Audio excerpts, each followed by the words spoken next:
I'll try this again. So this is what happens when you have a biology degree and no longer engage molecular biology. You get kind of bored.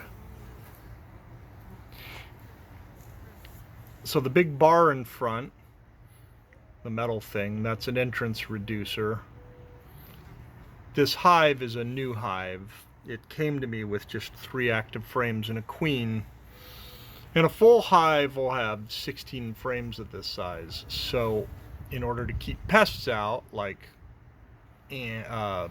mice and skunks and anybody else who doesn't belong, we put an entrance reducer up there.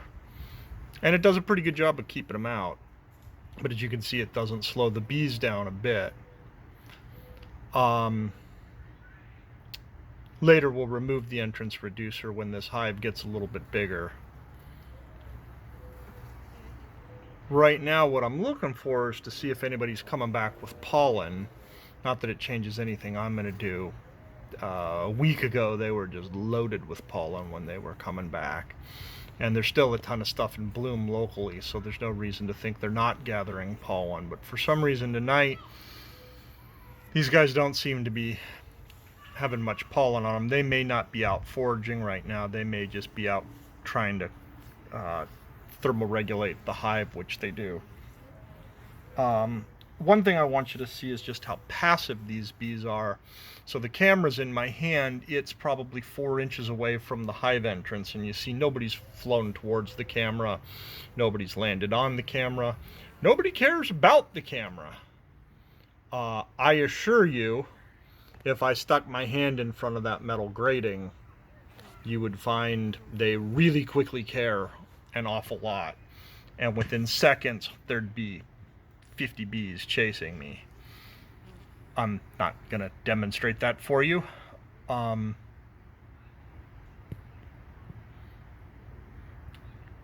you can certainly get within inches and they don't care. It's probably, my head is behind the camera, and this is probably as close as my head can get. Because there's a bee or two in the air, and if I got my head any closer, those bees in the air would definitely let me know I got too close. But I'm not seeing any pollen, which is too bad. That's a little disappointing. Nothing to show. I'll have to come back earlier in the evening in a couple of days. Anyway, next time I open the hive up, I'm going to try to take some video, because I know people find this interesting. Last year's hive didn't go so well. Let's see what happens this year. These are purebred carniolans. And they're pretty dang passive. They like John Tesh music, but I'm not playing any this evening for them. All right, we'll take a look again in a few days.